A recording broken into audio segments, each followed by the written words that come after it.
David mengajarkan saya, untuk melihat semua permasalahan itu bukan hanya dari satu sisi, jadi dari semua sisi. Beda sekali antara epidemiologi klinis dengan epidemiologi komunitas, ya. Jadi, saya masih bisa mengajarkan tentang epidemiologi klinis karena memang background saya adalah medis.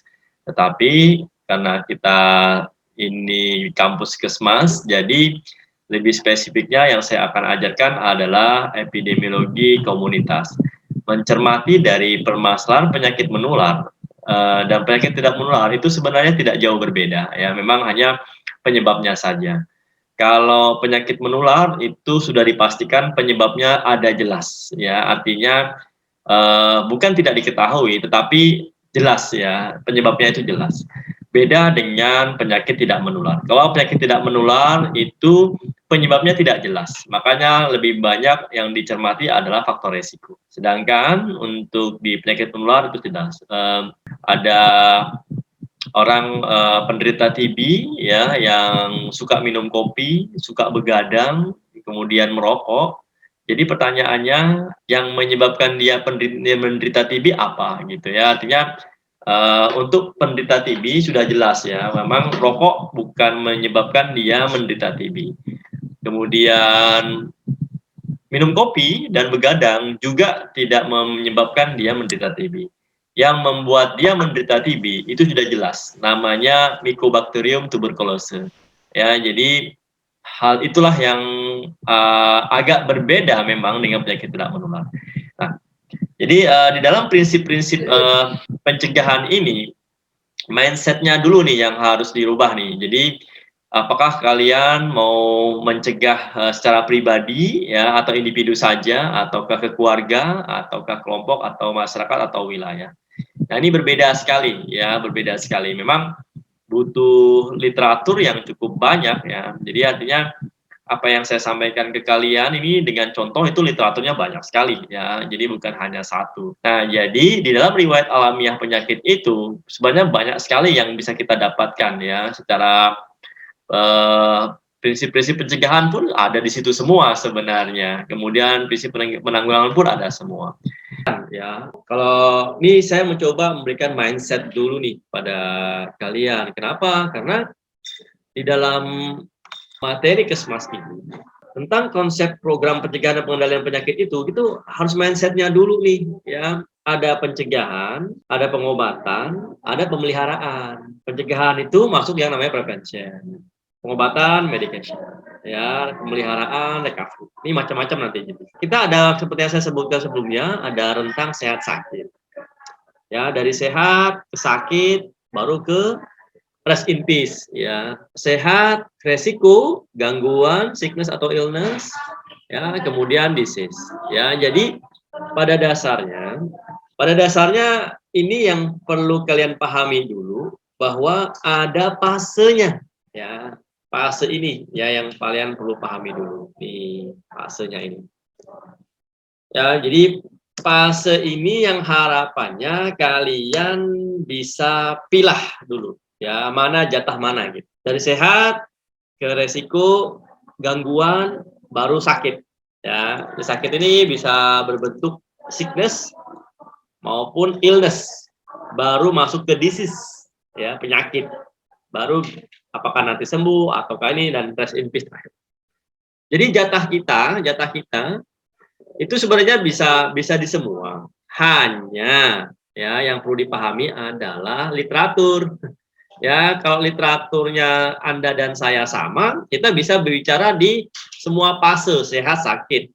Dari sehat, resiko, gangguan, sickness, illness, sama disease. Kita bisa bicara. Tetapi kalau literaturnya nggak banyak, ya yang dibicarakan cuma sehat sama resiko saja untuk Kesmas. Padahal kita bisa mencegah semua.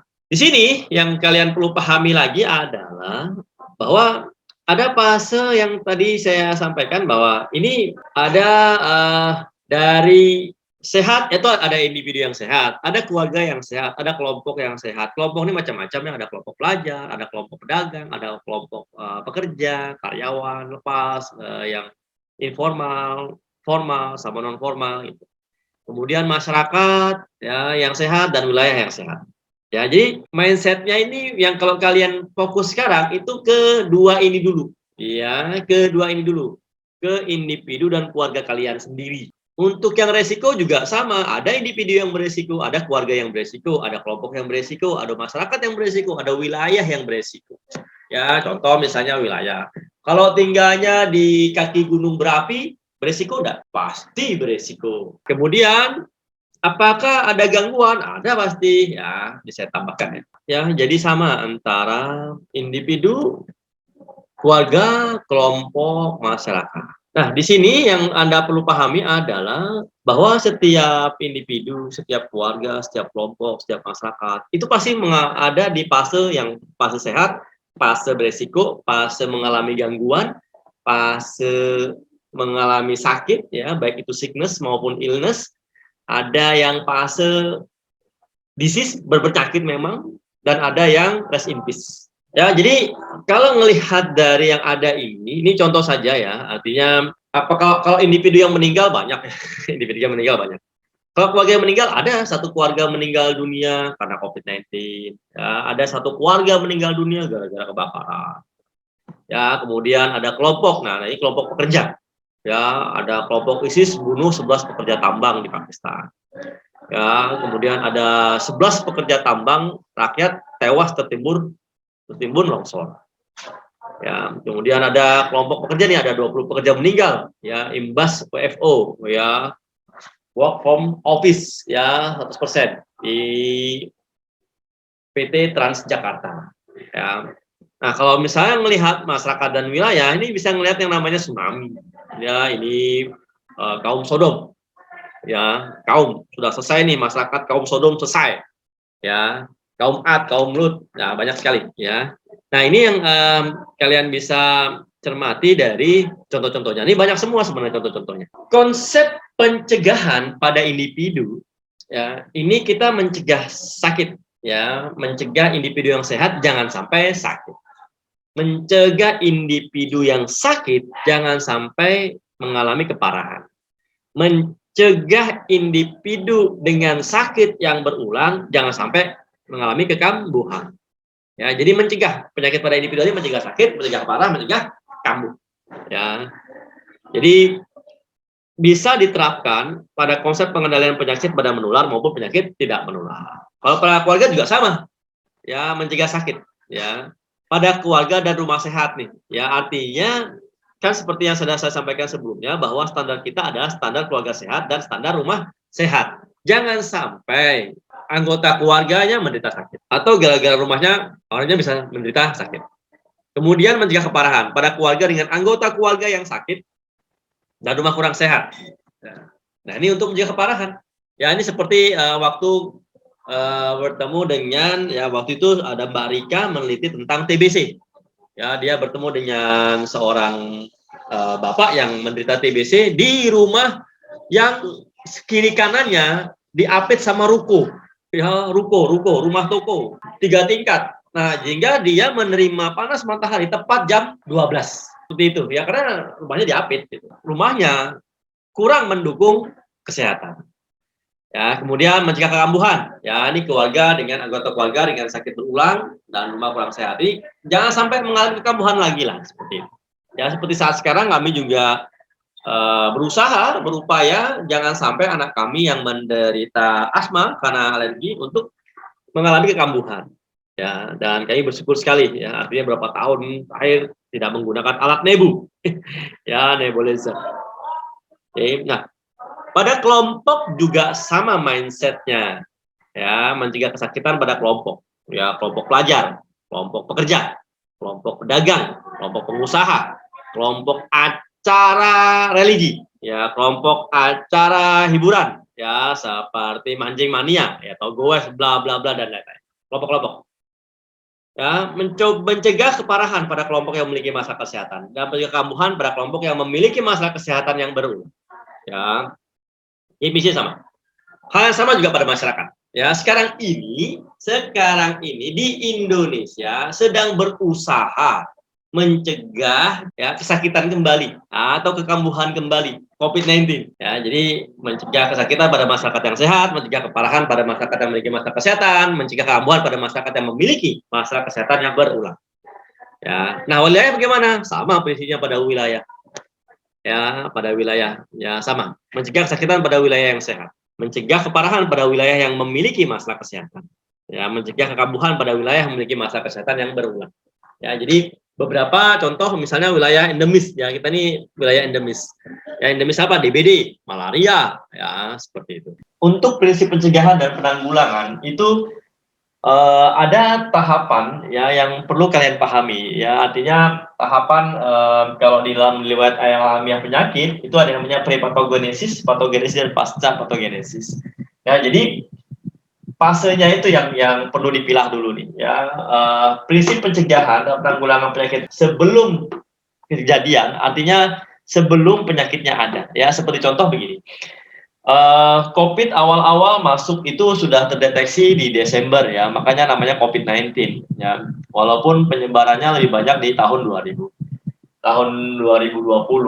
Nah, yang perlu dipahami adalah pencegahan dan penanggulangan sebelum COVID-19 masuk ke Indonesia itu mestinya ada gitu ya. Jadi ini juga yang besar ya, artinya dalam sebuah wilayah. Kemudian juga ada prinsip pencegahan penanggulangannya pada saat kejadian dan setelah kejadian. Jadi kalau sebelum itu kita mencegah jangan sampai jadi sakit. Jadi gini, pada targetnya itu ada 5 sebenarnya ya dalam prinsip pencegahan penanggulangan penularan ini. Yang pertama adalah individu ya. Individunya ini jangan sampai sakit ya. Kalaupun ada yang sakit jangan sampai ada yang parah. Kemudian apabila sering sakit itu sudah berulang kali sakit, jangan sampai kambuh kembali. Jadi prinsip dari pencegahan penanggulangan ini pada individu yaitu jangan sakit, jangan parah, dan jangan kambuh. Ya itu. Sedangkan yang target pada keluarga, kelompok masyarakat dan wilayah pada dasarnya sama ya, pada dasarnya sama. Hanya jumlahnya saja dan besarannya yang berbeda. Nah, dari pemahaman tentang ini, prinsip-prinsipnya kita bicara tentang yang namanya strateginya, ya, bicara tentang strategi. Jadi untuk pencegahan ini di epidemiologi itu ada, kami sudah temukan ada 3 strategi, ya. Yang pertama ada strategi batasi agent, ya, kemudian kendalikan environment, kemudian ubah perilaku host, ya. Untuk batasi agent itu secara spesifik pada penyakit menular itu adalah membatasi penyebabnya, kemudian faktor resikonya, kemudian faktor pencetusnya, ya. Nah, kemudian yang perlu dikendalikan adalah environment dan fasilitas kesehatannya. Nah, di sini dari sini hasil identifikasi ini ada yang namanya faktor pendorong. Faktor pendorong itu faktor yang mendukung berkurangnya atau tidak terjadinya sebuah masalah kesehatan. Nah, contohnya begini. Kalau boleh untuk permasalahan penyakit menular ini, yang paling biasa adalah di antara semua, kalian tuh kebanyakan hampir rata-rata sudah pernah menderita diare dan ISPA, ya, artinya batuk pilek. Nah, ini juga yang perlu kalian pahami bahwa pada individu, ya contoh saja, ini saya hanya mencontohkan ya, saya sharing apa yang saya pernah alami dulu. Waktu saya masih kerja di rumah sakit, itu saya pernah mengalami yang namanya flu Hongkong. Flu Hongkong itu apa ya, sakit beda dengan flu-flu yang biasa. Sakitnya itu seperti menyerang di semua persendian ya, persendian. Jadi sakit sekali. Saya merasakan tuh sebaiknya dilepas aja semua organ-organ ini ya, artinya supaya jangan saya merasakan sakit tersebut. Dan itu saya derita selama 5 hari. Jadi saya juga masih dinas waktu itu ya, jadi saya coba lawan. Ya, saya rasakan sakitnya menderitanya itu selama 5 hari. Obat rumah sakit sudah saya minum ya. Dan itu hari kelimanya itu saya memaksa diri untuk bersepeda ya, bersepeda panas-panas ya, siang bolong di keliling Samarinda. Ya, dan alhamdulillah ada perubahan. Nah, kemudian berapa tahun kemudian, saya menderita lagi, artinya, dengan penyakit yang sama, dengan tanda dan gejala yang sama, yang saya rasakan juga sama, keluhannya juga sama. Nah, tetapi bedanya adalah saya menderita sakit itu selama 3 hari, ya, selama 3 hari. Yang awal pertama 5 hari, yang kedua 3 hari. Nah, 2 tahun kemudian, itu pun yang kedua itu gara-gara saya PP ya, naik motor ke Sengatta, pulang pergi ya, dan itu lelah sekali jadi saya keras itu. Kemudian di 2 tahun setelahnya saya mengalami hal yang sama nih ya, setelah pulang dari Sengatta juga, saya menderita sakit, hari Seninnya saya jam 8 besok pagi saya harus mengajar, jadi malamnya saya sakit dan itu saya derita selama 3 jam, dari jam 9 sampai jam 12 malam. Pagi jam 8 saya mengajar dan itu saya sempat sampaikan waktu itu, saya lupa angkatan kelas berapa bahwa saya menderita, sakit tersebut. Artinya, ada perubahan yang terjadi di diri saya. Artinya bukan, penyakitnya sama, tetapi diri saya, meningkat daya tahan tubuhnya. Nah, hal yang sama nih sebenarnya. Jadi pada prinsip pencegahan ini adalah kalau boleh nih saran saya pada individu, cobalah ada diri sendiri gitu, ya diri sendiri. Standar saya saat ini kalau kena flu, yang menderita flu, itu paling full hitungan jam sembuh, ya. Bagaimana dengan kalian? Apakah, di fase yang di waktu yang sama? Artinya, eee, kalau kena flu hitungan jam sembuh gitu, ya bukan berhari-hari atau berminggu-minggu. Ya, jadi itu yang terjadi. Kenapa, kebanyakan flu flu itu ya karena daya tahan tubuh yang lemah gitu. Ya ini juga ya, yang jadi pada prinsipnya, eee, bisa dilaksanakan ya, bisa dilaksanakan, bisa diupayakan, bisa dicarikan solusinya ya untuk pencegahan tersebut. Nah, beda lagi apabila, saat ya, pada di fase saat, artinya orang ini sudah sakit nih, jangan sampai dia bertambah parah gitu. Ya kita bisa cegah ya. Ya, kemudian apabila sering sakit kayak misalnya flu sering berulang-ulang, ya jangan sampai kambuh gitu. Ya, saya bersyukur sekali, kejadian terakhir saya menderita flu Hong Kong itu tahun 2009. Ya, dan ini sudah tahun berapa ya? Ya, udah lebih daripada 10 tahun ya. Saya bersyukur sekali, tidak ada, keluhan, tanda dan gejala penyakit tersebut berulang lagi. Ya, artinya itu yang patut saya syukuri saat ini. Artinya gini, saya sudah menerapkan sebenarnya bukan teori dari apa yang saya sampaikan pada hari ini, ya. Artinya kalau mau contoh, ayo saya contohkan nih gitu, beberapa orang saya bisa tunjukkan orangnya nih untuk kalian bisa belajar langsung pada penderitanya, ya. Ini juga yang harapan saya bahwa perlu banyak membaca sebenarnya ya, perlu banyak membaca. Nah, untuk melihat, faktor resiko pada individu, keluarga, kelompok masyarakat, dan wilayah itu perlu kejelian dan perlu latihan memang. Contoh begini, kalau kalian kena diare, saya tidak akan bertanya, "Kamu dari mana?" Tidak, gitu. Ya, kalau Anda kena diare, yang saya tanyakan cuma pertanyaannya sederhana, "Kamu makan apa atau minum apa?" Itu aja. Karena sudah jelas gitu ya, kalau diare lebih banyak ke, foodborne disease ya, gitu. Jadi artinya, ya pasti karena faktor makanan dan minuman nih gitu. Ya beberapa kakak tingkat kalian ya, itu ya sempet, saya bilang, "Pak, Arsiano kena diare Pak." "Oh," saya bilang, "pasti nih kalau nggak makan ini." "Udah Pak, bukan makanan Pak, minuman." "Minuman apa?" "Ya itu yang di pinggir jalan itu ada teh-teh itu ya." Nah itu yang ada daun-daunnya gitu katanya. Ya sudah, ya artinya ya itu kena diare gitu. Nah hal yang sama gitu, artinya kalau mau mencegah, mencegah yang seperti apa gitu. Nah contoh juga gini, di lingkungan tempat saya tinggal, di perumahan tempat tinggal saya tinggal, saya suka sekali memperhatikan lingkungan, artinya jangan sampai di lingkungan saya itu ada yang menderita DBD gitu ya. Jadi, beberapa, eee, perindukannya ya, breeding place-nya dari, eee, Aedes aegypti, itu pasti saya buang gitu kalau di perumahan sambil jalan, "Oh ini buat genangan, jadi genangan nih," ya saya buang. Nah, tapi, saya dikondisikan ada buku juga ya, buku tentang, demam berdarah ini, dan saya, nanti saya akan share ke kalian karena bukunya saya akan bagikan gratis ya. Buku itu tentang DBD ya, dan anak saya sempat menderita DBD ya, dan itu bukan tertular karena ada di lingkungan sini ya. Waktu itu pas liburan anak saya ke daerah Lojanan, dan di Lojanan itu endemis ya di sana ya, dan beberapa tetangga sudah ada yang terkena, jadi anak saya sempat kena demam berdarah tersebut. Jadi itu yang lost control saya waktu itu, artinya tidak terkontrol saya. Kalau di sana ternyata banyak sekali breeding place-nya ya, bukan di rumah mertua saya, tetapi di lingkungan sebelah-sebelahnya ya. Jadi ya itu juga yang perlu kalian pahami.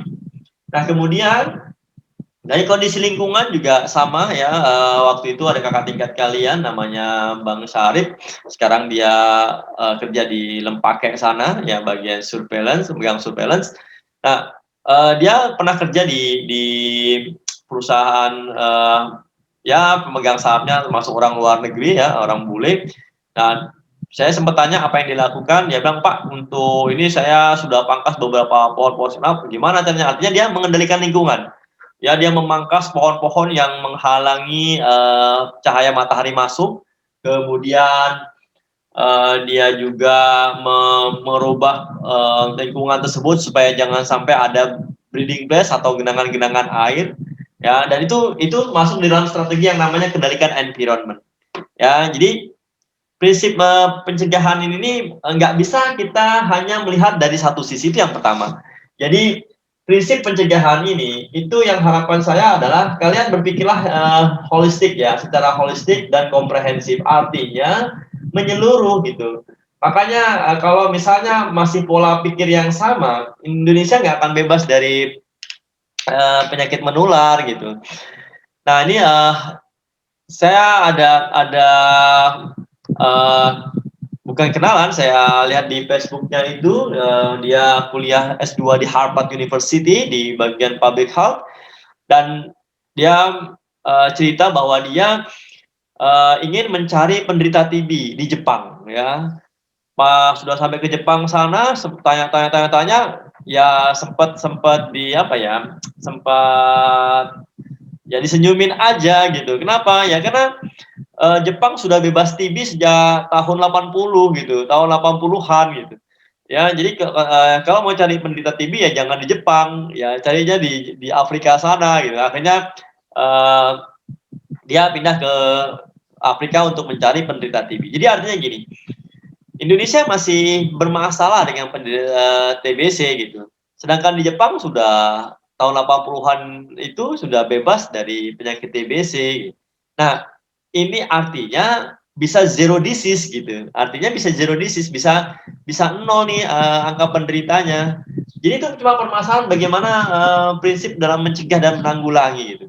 Ya, kalau saya katakan sih, ya ini beberapa catatan ya, katanya, biarkan saja TB masih ada. Kenapa? Ya karena nanti akan ada bantuan dari luar negeri ya, namanya Global Fund ya, bantuan proyek untuk TB. Wah, saya bilang nih mindsetnya berbeda lagi nih ya, karena urusan seperti itu kan urusan duit ya gitu.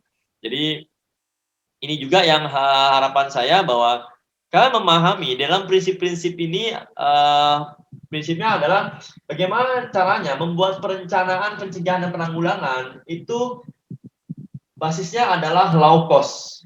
Ya, low cost artinya sedikit biaya gitu. Contoh begini, yang high cost ini gini contohnya.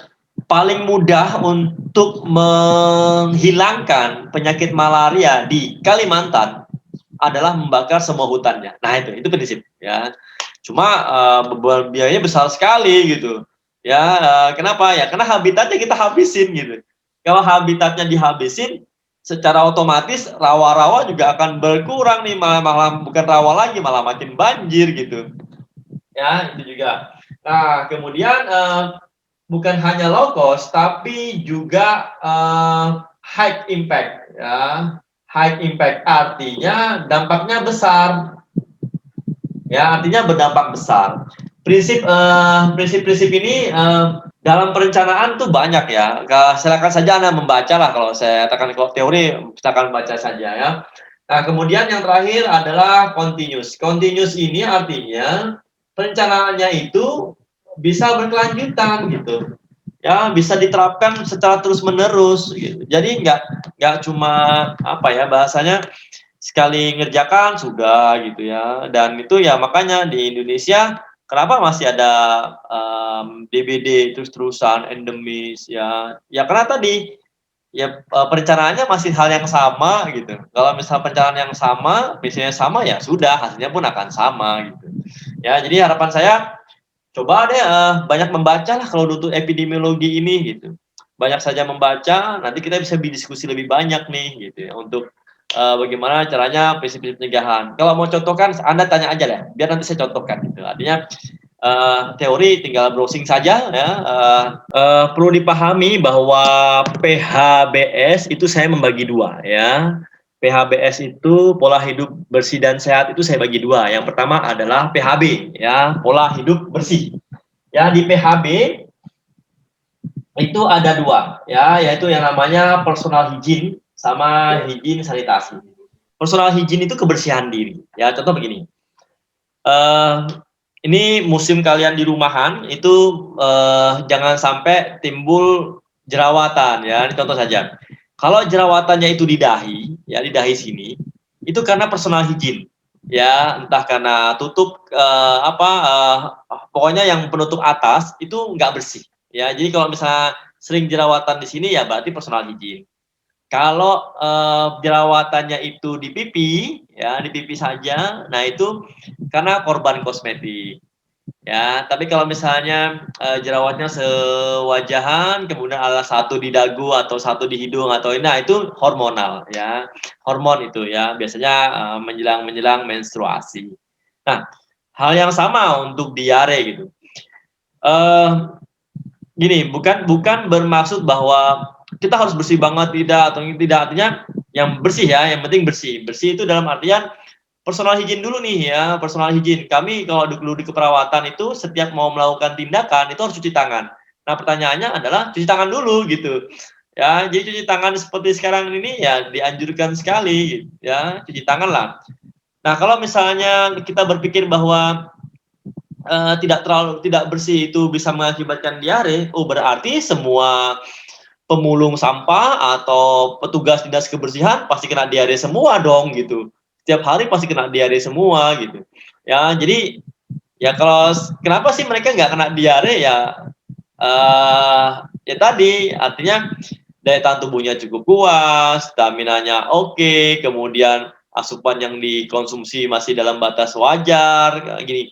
Saya pernah mengambil, contoh E. coli penyebab diare di Sungai Karangmumus ya. Waktu itu ada 3 sampel, yang pertama adalah sampelnya di Jembatan 1 ya, Tempekong sana, kemudian Jembatan 2 di Pasar Sungai Dama ya, terus yang ketiga di Kehewanan ya.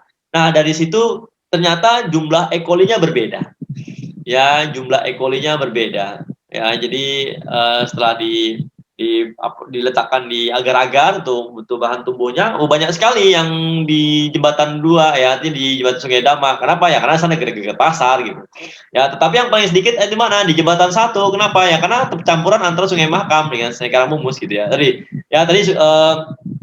di Sungai Karangmumus ya, bukan Sungai Mahakam. Nah, jadi untuk permasalahan diare ini saya rasa waktu saya ditraktir makan tahu tek-tek ya. Kakak sama adik saya itu nggak mengalami diare. Tapi bukan gini, bukan diare ya sebenarnya. Kalau diare itu harus lebih daripada 5 kali BAB encer, nah itu diare. Tapi kalau misalnya hanya yang tadi sudah BAB kemudian BAB lagi, nah itu bukan diare ya, bukan diare. Jadi artinya tergantung penyakitnya, tergantung ini. Kalau saya sih contoh saja waktu saya kena diare itu bukan hanya diare ya, tapi muntaber ya, sudah dengan muntah-muntahnya. Saya ingat sekali saya diberi kepiting ya, waktu dari Muara Badak itu diberi kepiting. Nah, ternyata kepiting yang diolah salah satunya itu kepiting mati. Ya, kepiting yang sudah mati diolah gitu, dimasak ya. Dan ternyata ya kumannya banyak sekali. Nah, untungnya, kepiting itu saya yang makan gitu, bukan anak saya gitu, bukan istri saya, tidak. Artinya saya yang makan. Wah, itu, rumah mama saya singgah di rumah mama saya itu di pasar pagi depan kantor kelurahan, sampai di Lojanan itu berangkat jam 7 malam ya, habis maghrib saya berangkat, dari situ sampai di Lojanan kilometer 1,5 ya, dekat depan perumahan Haji Saleh, itu jam 11 malam. Bisa dibayangin ya? Ya, dari jam 7 sampai jam 11 malam. Ya, lama sekali. Ya, lama sekali. Itu di perjalanan muntah-muntah BAB saya ya, karena tadi makan kepiting yang mati tadi gitu loh. Ya, tapi saya bersyukur sekali, saya yang makan. Kalau anak saya mungkin sudah pasti opname itu. Ya, untung daya tahan tubuh saya masih yang kuat, masih kuat lah pada saat itu. Jadi kalau boleh ya daya tahan tubuh ya, daya tahan tubuhnya yang dikuatkan. Jadi saya tuh mau nanya terkait dengan pencegahan yang low cost tadi Pak. Kalau nggak salah tadi ada Bapak bahas kan Pak. Nah Ya, itu tuh apa bisa buat semua penyakit Pak kita mencegahnya itu dengan low cost gitu Pak. Terus tuh kayak apa yang harus jadi pertimbangan kita gitu Pak. Sedangkan kalau misalkan kita mencegah itu biasanya kayak kalau misalkan kayak zaman sekarang nih kayak beli makanan yang lebih bernutrisi gitu kan itu kan lebih mahal lagi terus tuh biasanya gitu ya Pak, apalagi zaman sekarang kayak gini terus minum-minum vitamin, nah kayak gitu kan biasanya nambah nambah pengeluaran gitu Pak. Terus kalau prinsip low cost sendiri itu tuh kayak gimana sih Pak? oke, pertanyaan menarik sekali. Ya, saya dulu sejak tahun 2005 itu sering penyuluhan ya ke rumah-rumah ya, ke rumah-rumah. Penyuluhannya itu saya menggunakan flip chart ya, dan ada pertanyaan di awal yang selalu saya sampaikan. Bapak Ibu siapa yang kepingin sehat? Wah, semua kepingin sehat. Artinya ya, oke, baru saya buka flip chart saya. Di situ ada tulisan sakit itu mahal. Sakit itu mahal. Jadi saya bilang ya sehat mahal gitu, tapi sakit jauh lebih mahal. Gitu. Ya kalau sakit ya misalnya mohon maaf nih nggak bisa buang angin aja. Itu kalau misalnya dioperasi kan mahal banget ya. Ya seperti itu. Ini contoh low cost ya, low cost yang saya berikan. Teman saya itu pernah konsultasi ke saya. Dia jualan pakaian di pasar pagi. Dia datang ke saya dengan hasil USG yang menyatakan bahwa ada dan itu dia mesti dirujuk ke rumah sakit untuk dilakukan yang namanya operasi. Nah, kemudian dia tanya sama saya, karena saya masih kerja di rumah sakit waktu itu, dia tanya saya, ini kalau dengan penyakit seperti ini perlu biaya berapa? Saya bilang, kamu punya asuransi nggak? Enggak. Oke, kalau enggak ya kisarannya antara 15 sampai 20 juta saya bilang. Ya itu udah dengan ruang kelasnya dan biaya operasinya bla bla bla. Oke. Kamu punya uang enggak? Enggak. Ya udah. Gini aja dah daripada kamu eh, operasi juga. Ya saya anjurkan dia minum 3 liter gitu sehari gitu. 3 liter sehari, 2 botol aqua besar. Saya bilang dia bilang kalau saya minum segini kayak mana saya jualan, dia bilang. Ya, oh iya ya, kamu kan jualan dari jam 9 sampai jam 4 sore. Ya kalau dia jualan kencing-kencing terus kan sampai jaga tokonya gitu. Jadi akhirnya ya oke deh, dari jam 4 sore kamu pulang, jadi jam 6 sore kamu harus habiskan 2 botol itu. Nah kemudian saya kasih, beberapa vitamin yang untuk menyiapkan diri dia, ya menyiapkan diri dia supaya tidak karena kalau orang kencing terus kan pasti lemes ya, ya pasti lemes gitu. Jadi, ada vitamin yang ada energinya jadi akhirnya dia kuat gitu. Ya akhirnya dia bawa, untuk mengurangi sakit dia bawa main bulu tangkis, seminggu setelahnya itu keluar, batu sebesar biji kurma, ya pada saat dia kencing. Ya jadi dihitung-hitung batunya keluar nggak habis berapaan ya, artinya apa ya, nggak semahal kalau di rumah sakit gitu loh. Ya itu yang pertama. Kemudian juga ada pasien tipes ya, pasien tipes yang dia minta saya untuk merawat di rumah. Dia anak kos kan di dekat rumah ibu saya itu ada kos-kosan, adiknya yang kena, kakaknya kuliah di STAIN, adiknya masih SMA waktu itu, kena tipes. Jadi ya saya anjurkan, obat medis tetap ya, tapi minumnya 4 kali sehari, kemudian saya kasih vitamin yang membantu staminanya dia untuk bertahan gitu. Ya alhamdulillah 3 hari sembuh. Ya padahal standarnya tipes itu harus, minimal 7 hari rawat inap dan 7 hari bebas febris ya, bebas demam. Nah, kemudian juga beberapa rancangan tentang low cost juga. Kalau kita merencanakan sesuatu, kalau misalnya ada biaya yang lebih murah, kenapa harus cari yang biaya lebih mahal gitu ya? Contoh begini, ini prinsip yang tentang makanan ya. Makanan enak itu biasanya kurang sehat. Ya, makanan enak biasanya kurang sehat. Dan makanan sehat biasanya kurang enak ya. Karena kebanyakan dari kita itu makan sesuai keinginan, tapi tidak sesuai dengan kebutuhan. Padahal kebutuhan tubuh kita menginginkan makanan itu tuh, tapi kita kan nggak penuhi. Hal yang sama, ini kebetulan kalau dulu ini karena daring ya, jadinya tugas saya itu pasti biasanya turun ke lapangan ya.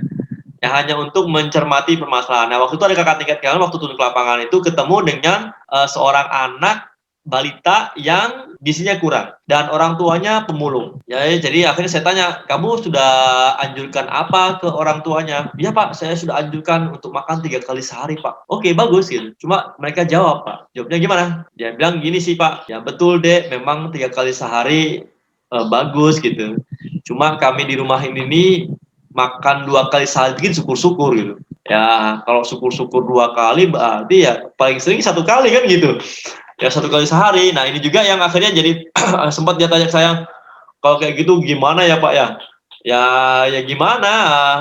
Jadi akhirnya kita harus cari cara nih, karena kalau misalnya ngasih ikan, ikannya akan habis gitu. Mending kita cari kail gitu. Ya kita cari kail, ya udah di pasar kan banyak tuh ada penjual labu itu pasti bijinya kan nggak dianu nih, ya udah tanam gitu. Kemudian saya nanti kalau sudah tumbuh kan saya daunnya bisa buat sayur, kemudian labunya bisa buat sayur gitu. Kemudian ada tanaman-tanaman lain yang bisa ditanam di pekarangan rumah saja gitu untuk bisa untuk mencukupkan kebutuhan nutrisi si anak yang gizi kurang tadi gitu. Nah ini artinya biaya yang murah gitu, ya nggak terlalu mahal, ya artinya nggak mesti harus ini ya. Penelitian saya dulu tentang di S1 dan S2 itu home care ya. Home care ternyata memangkas biaya operasional perawatan itu jauh lebih murah. Ya, jadi artinya yang biasanya harus ada biaya kamar tidur untuk menginap, kemudian visite dokter yang tiap hari, ya, dan ternyata dengan home care tidak perlu tiap hari gitu. Jadi lebih cepat sembuhnya. Ya, contoh saja waktu itu ada pasien diabetes yang dengan luka, dibilang dokter spesialis bedah, ini butuh waktu 6 bulan untuk bisa sembuh. Saya bilang, dok, kayaknya 3 bulan boleh nggak gitu?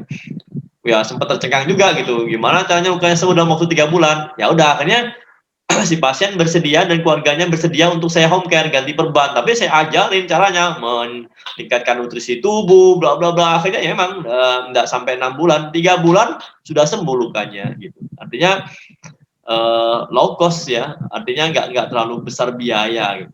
Seperti itu.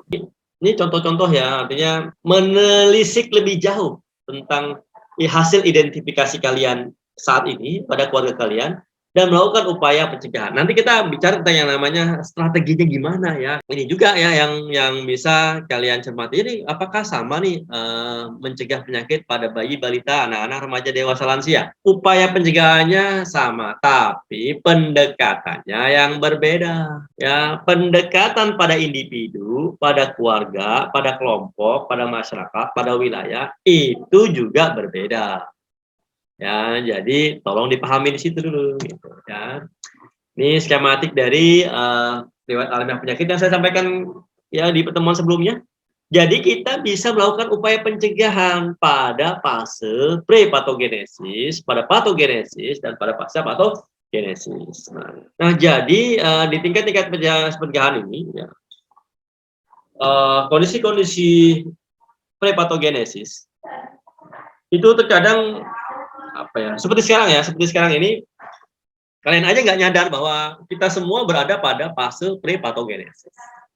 Tetapi ada beberapa di antara Anda yang di fase patogenesis. Ya, ada beberapa Anda juga yang di fase pasca patogenesis. Atau misalnya, Pak saya tidak merokok. Ya memang tidak merokok, tapi teman merokok enggak? Merokok Pak. Nah sekarang pertanyaannya adalah, apakah dalam satu waktu pada saat Anda berada di lingkungan orang perokok, apakah Anda betul-betul tidak menghirup bau asap rokok? Rasa-rasanya enggak, pasti terhirup gitu ya, pasti terhirup. Sehingga secara otomatis ya sudah terjadi yang namanya pre-patogenesis. Ada masa inkubasi ya di patogenesisnya.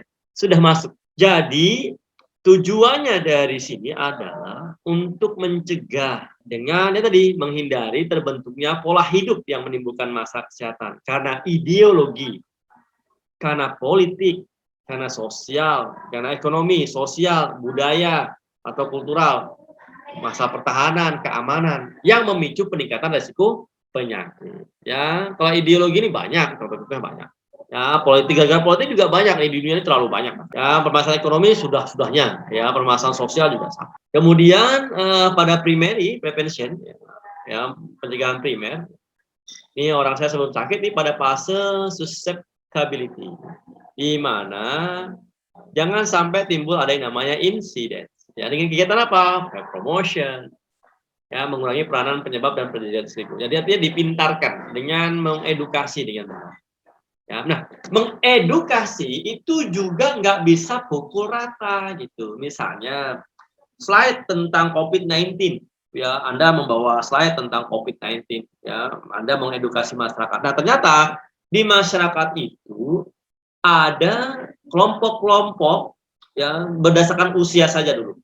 Apakah slide COVID-19 Anda itu sama kalau Anda cerita pada balita, bebuan PAUD, pada anak-anak ya SD, kemudian pada remaja SMP, SMA, pada dewasa dan pada lansia? Apakah sama? Kalau sama, ya yang perlu diperiksa ini jalan pikiran Anda gitu. Nah, ini memang harus disesuaikan, artinya approach-nya atau pendekatannya berbeda-beda.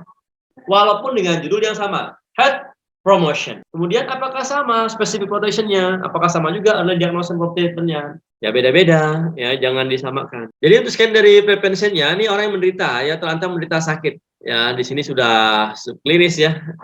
Jadi ada deteksi. Ya, jangan sampai timbul keparahan. Ya contoh saja nih, awal kan saya sudah waktu tatap muka di awal, saya sudah tahu Anda beresiko semua dari wajah-wajahnya nih. Ya, makanya saya anjurkan beberapa di antara Anda yang minimal ada pola yang saya ajarkan, yaitu minimal minum air putih 2 liter sehari. Ya, itu saja dulu, itu aja udah lumayan kok bisa membantu mengurangi. Nah, pertanyaannya, apakah Anda melakukan itu aja? Apakah Anda minum 2 liter? Belum, Pak. Nah, pertanyaannya kalau Anda belum 2 liter, apakah Anda melanjutkan keluarga Anda melakukan hal yang sama? Kalau kurang minum 2 liter sehari ya beresiko kan gitu. Kalau di tertiary ya orang sakit nih, fase klinikal nih untuk mencegah jangan sampai timbul kecacatan dan kematian. Ya, seperti itu. Ya, jadi rehabilitasinya bukan hanya rehabilitasi fisik, ya, mental, sosial, spiritual juga direhabilitasi. Ya, ya permasalahan budaya juga bisa direhabilitasi. Masalah ideologi juga direhabilitasi. Ya, seperti itu. Nah, ini yang saya katakan tadi bahwa ada 5 level prevention in public health. Ya. Health promotion, specific protection, early diagnosis and prompt treatment, disability limitation, and rehabilitasi. Saya katakan gini, RAP buat saya itu bukan lagi riwayat alamiah penyakit. Buat saya mencermati RAP ini luar biasa, ilmunya itu luar biasa. Riwayat alamiah permasalahan kehidupan, di mana di situ ada permasalahan kesehatan, permasalahan keluarga, permasalahan pekerjaan, ya, permasalahan organisasi, permasalahan yang lain. Jadi ada pre-patogenesisnya, ada patogenesisnya, ada pasca patogenesis. Saya belajar dari seorang manajer, manajer HRD, perusahaan besar. Beliau suami istri itu sama-sama senior manager gitu, sama-sama senior manager. Cuma pekerjaannya berbeda, ya di perusahaan yang berbeda. Jadi saya sempat sampaikan begini. Anda tahu bagaimana cara saya mengetahui apakah suami saya di perusahaan yang berbeda apakah bisa menghindari perselingkuhan ya begitu. Sehingga pertanyaan saya setiap hari pada saat bekerja itu cuma 2. Jadi saya cermati apa sih pertanyaannya. Dan akhirnya pertanyaan begini, setiap makan siang, setiap lunch. Nah, ini saya panggilan untuk pasangannya. Makan di mana sama siapa? Ya itu aja pertanyaannya, mendasar sekali. Ya, makan di mana? Sama siapa? Gitu. Ya, makan di mana? Oh, di restoran ini. Oke, sama siapa? A, B, C. Sana A, B, C, D. Sana. Ya, terus besoknya makan di mana? Sama siapa? Oh, pindah lagi nih di restoran B. Sama siapa? A, B, D. Gitu. A, B, D. Nah, kemudian hari Rabunya tanya lagi nih, makan di mana? Sama siapa? Oh, pindah lagi tempatnya nih ya di restoran C. Sama siapa? A dan D. Nah, ini sudah mulai nih ya, A dan D ya. Tadi dari A, B, C, D, kemudian A, B, D, ya, kemudian A dan D. Nah, kemudian hari Kamis lagi tanya, makan di mana sama siapa? Oh, sama si D. Di mana? Di tempat yang berbeda. Si D ditanya nih, si D ini wanita atau pria, sejenis atau tidak sejenis gitu. Ya, kan sudah ada nih, sudah mulai dari hari Senin, Selasa, Rabu, Kamis kan. Ya, dan itu pertanyaan mendasar ya untuk dia tahu bahwa coba bayangkan kalau dia makannya sama yang itu aja. Ya, walaupun kadang beramaian, kadang berdua, bertiga, berempat, berenam, tapi kadang berdua di tempat yang berbeda. Bisa dipahami kan? Gitu. Ya, ini ada yang namanya resiko. Ya, resiko dalam pekerjaan. Kami kebetulan di EPIT itu sudah melakukan yang namanya pemetaan pola masalah kesehatan di K3 ya, dari pola masalah KK yaitu kecelakaan kerja, kemudian PAK penyakit akibat kerja, dan PAHK penyakit akibat hubungan kerja. Nah, yang tadi saya ceritakan itu PAHK ya, seperti itu. Nah, jadi sedikit pengulangan ya, bahwa pencegahan primer bisa menggunakan yang namanya promosi kesehatan dan specific protection, health promotion and specific protection. Ya, nah contoh nih pencegahan, mencegah merokok, ya ada program berhenti merokok, merekomendasi mengurangi makanan rendah lemak jenuh, mempromosikan aktivitas fisik yang cukup, ya seperti itu kalian nih ya.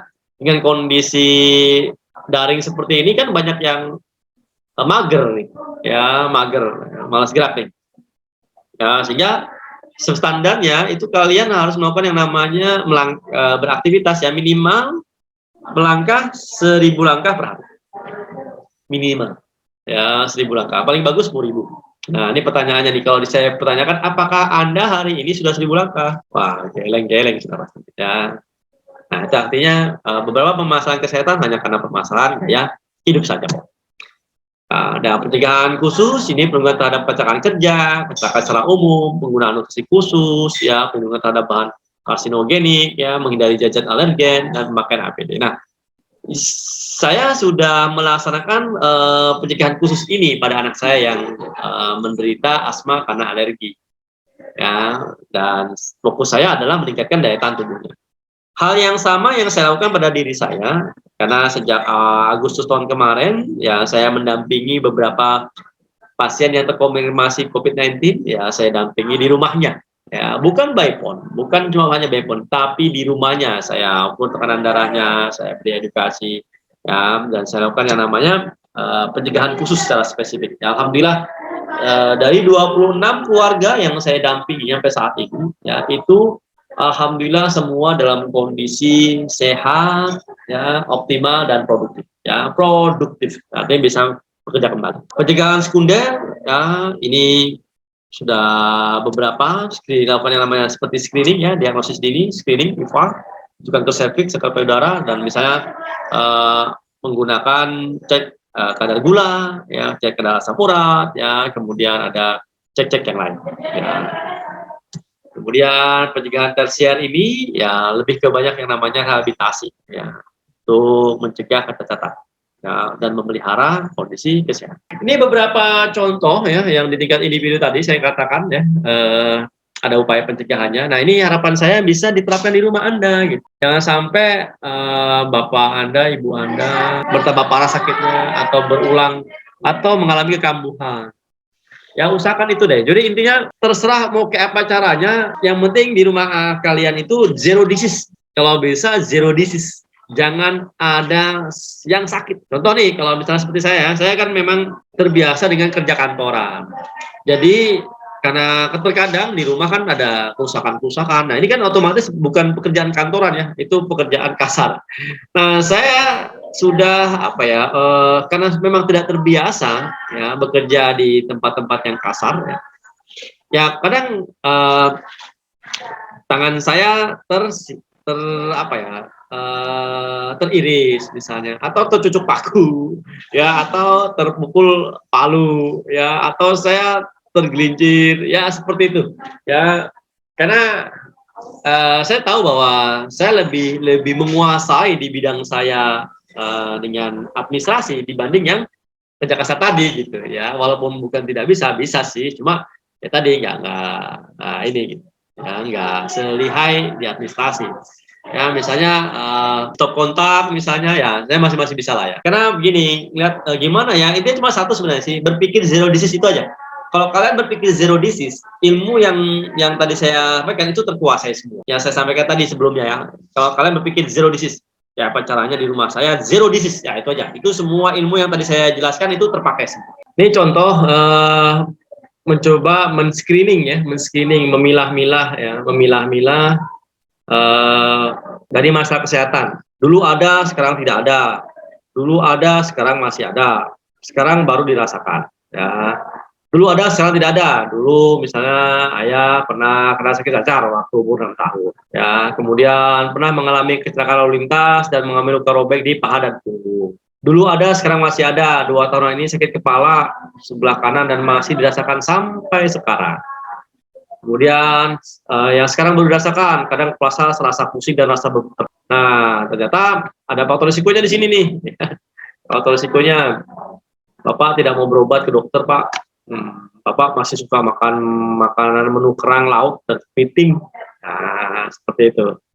Ya, nah dari sini sudah tahu nih, oh berarti antara ini ya sama yang ini ya, dengan ini ada risiko permasalahan gangguan fungsi peredaran darah, ya risikonya adalah kolesterol. Ya seperti itu. Ya, ini contoh saja ya, contoh saja. Ya, yang penting kalian bisa memilah saja lah ya, artinya memilah mana yang masuk mana, mana yang masuk mana, seperti itu.